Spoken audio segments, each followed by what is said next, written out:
Hello everyone, Deceptiwolf here once again. Today, to our one side we have Revenge of the Fallen, Nest Alliance, Brawn. On the other side we have Reveal the Shield, Fallback. An excellent expanded movie-verse mold that has some surprisingly amount of versatility. Should you care? Yes! Stay tuned to the World of Stuff to find out more. On this side we have the Nest Human Alliance, Brawn. On this side, we have the Reveal the Shield Fallback, an homage to the character from G1 Outback, obviously without the Outback name. They obviously couldn't procure that one, but still interesting. Since these are repaints, they both share the same clip points here, here, and on here. So if you so choose to use these weapons that do clip on to these figures, you can do so, giving them a fairly more robust weaponized look, if that excites you. Speaking of styling, well, aside from the rub symbol on Outback here, we can see a touch more paint on Outback, including the side panel here, even though Brawn here does have a little bit of a Nest Human Alliance sticker, and these painted backlights. Both have a rather sparse paint in this mode, but still, not bad for what you're getting. Anyway, as we get to the transformation, you'll notice a lot of panels that can be switched around. Those will actually afford you some interesting options, but we'll get to those in a little bit. Anyway, we will start by folding out these panels right here. This, by the way, should not be considered a flying car mode. Thankfully, they didn't either. Anyway, we will then fold out this panel here, come to the front, split the front of the car, then we will come to the roof and fold these back, then fold this back even further where we have his arms, already with his side arms. We will continue by splitting that part of the car apart and folding these back.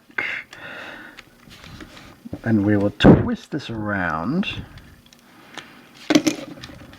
Don't worry, because it's on a ball joint, it just pops right back in. Fallback does that too, so obviously it's just a mold problem. As you saw, I just twisted this part of the grill and move this hood up to the side there. We will then move this leg forward and then come to the back and reveal the heel spur so we can stand properly. You do need that. Repeat on the other leg.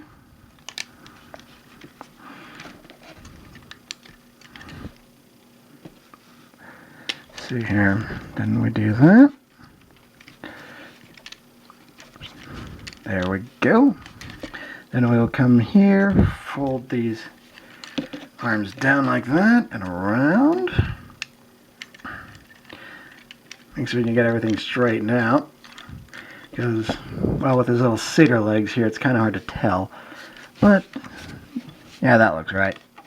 Then we'll come to the back here, fold out his gun that was in vehicle mode for his shoulder cannon, and there we go. Brawn in robot mode. As I mentioned, there were some display options. Well, as demonstrated here on Fallback, get the two both in the frame here. With these panels, the ones in the back, the ones on his thighs, and the grill panels, you can have some very interesting options for actually kind of customizing your own version of this character. The cannon itself can be positioned on either shoulder. You can even take the guns out of their hands if you so choose. Don't know why you do that, but you can. And as you can see, either way, you can't really go wrong.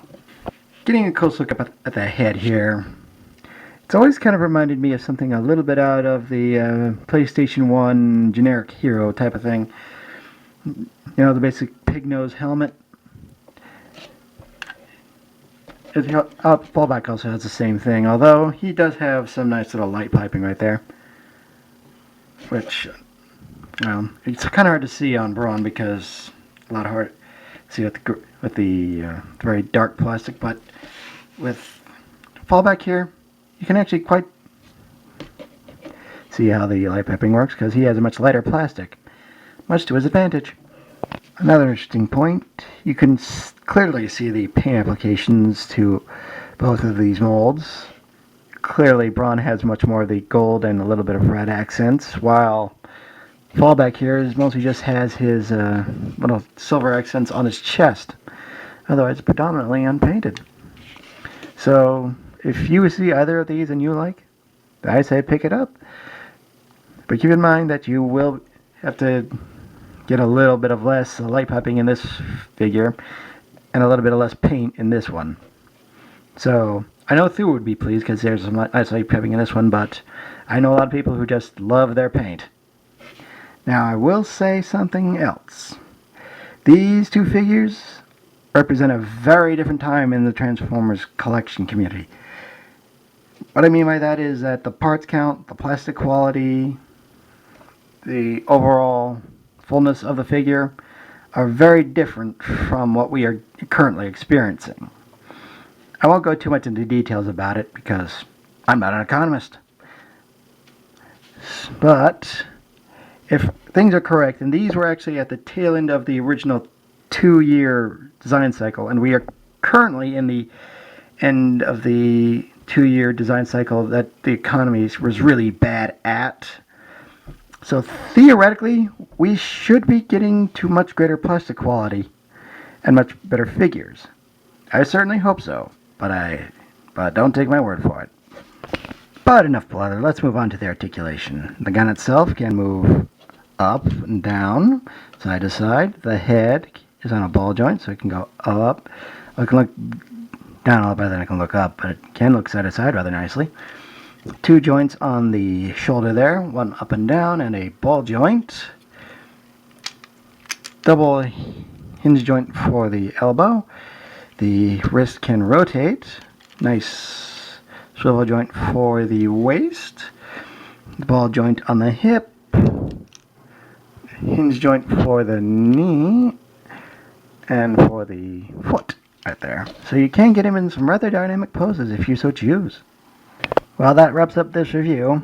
Hopefully I've done a better job than the last one I did with the Dreadwing and BB molds. If you'd like to leave a comment, please do so at the bottom of the screen there. Don't forget to like and subscribe if you'd so choose. Good night, everyone.